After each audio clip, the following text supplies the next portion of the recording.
What is up guys, Ghost here. So this week is the week. It's Battlefield 2042 time. We're finally going to get a look at something new with EA Play this Thursday.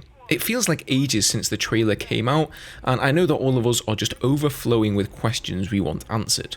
But what burning Battlefield 2042 questions do the community need to have answered, and what will we even see at EA Play?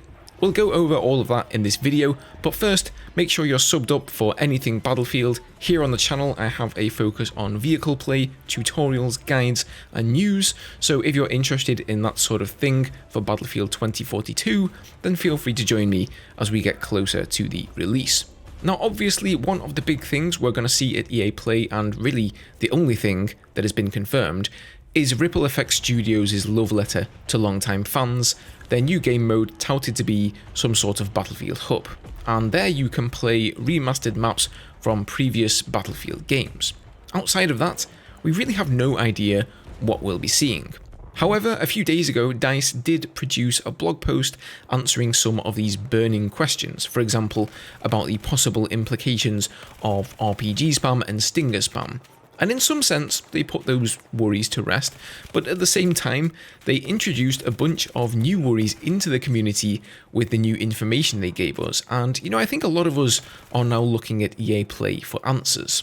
So one of the things they mentioned in the blog post was the Crossplay technical playtest, and specifically told us that there would be crossplay that you could opt in or out of split into two different groups. The older generation PlayStation 4 and Xbox One boys and girls would play together in one group with their little 64-player servers, and then the big boys, the PlayStation 5, Xbox Series X or S, and PC would share a separate crossplay group for 128 players.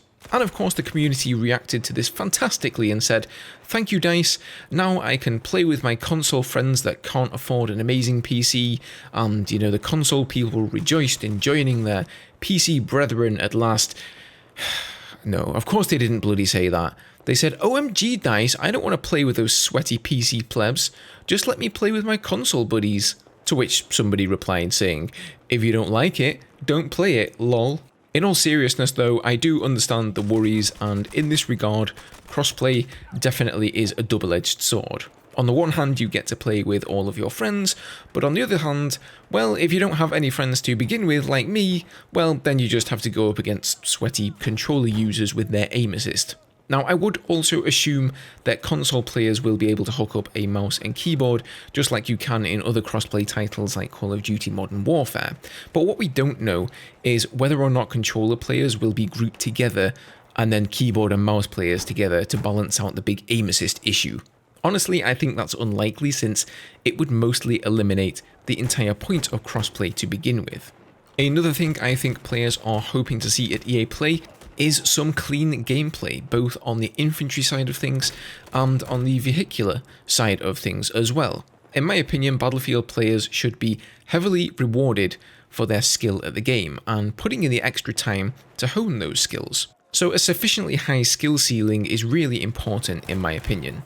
The vehicles have definitely suffered in this regard in the past couple of games, and I sincerely hope that trend does not continue until they descend into glorified kill streaks that anybody can use by clicking a button. And in a similar vein, gunplay, recoil control, weapon spread, soldier movement mechanics, all of these things are incredibly important when it comes to a Battlefield game. And the gameplay trailer we saw at Reveal Week showed us very little in that regard. So I think DICE really need to put some cards on the table. Balance is going to be a big thing as well. That's something that plagues every big game like Battlefield these days, to be honest. As soon as you balance one weapon, another one takes over as the new meta weapon. Just look at Warzone, right? 90% of the videos out there are just somebody playing with the new meta gun pretty much. But if we look at Battlefield 4, whilst the game is pretty balanced on the whole, there are some really cheesy things still in the game that never got looked at, such as the ridiculous range of the AA tanks, UCAV spamming, or the passive radar glitch, to name a few. Now, whilst we're on the subject of skill ceilings and learning curves, let's talk a little about skill-based matchmaking. That's a subject that's been on a lot of people's lips at the moment, and is certainly something we could hear more about at EA Play. So if you're not aware what skill-based matchmaking is, it is a matchmaking system that game developers use to match players up against each other based on skill. It's used in a lot of competitive games, and in my opinion, I think that's exactly where it should stay. As your skill improves at the game, you end up going head-to-head with players equally as skilled as yourself until you're in a position where you're literally sweating your arse off just to keep your KD in the positive. Now that's fine if you're playing some sort of competitive mode and you want to be challenged and work your way up the ranks, but you don't want to have that experience in every single Battlefield game you join, when you come home from work or school and you just want to relax and play a few rounds. Now, I think that's the way they're going with the Battlefield franchise, honestly. You can see with the past few games, they've phased out Battle Log completely, and in Battlefield 5, the matchmaking system is now front and center, not the server browser, and of course there is a complete lack of rental server functionality as well. Now, I know a lot of people want things to go back to the old Battlefield 4 days of rental servers and adminning, but I seriously doubt that that's going to be the case. In terms of crossplay, a skill-based matchmaking system just makes things easier for DICE to matchmake over all of the different platforms. It makes it easier for them to keep people playing longer by cherry-picking the players for a single game, and they can easily engineer things to sell more cosmetics and, live service bundles and whatnot. If we see some sort of developer panel or Q&A type deal at EA Play, we might learn something about this, but if it's more gameplay focused, then most likely not. But personally, I will be surprised if we see so much as a server browser for Battlefield 2042. So this leads me on to the next hot community topic, anti-cheat.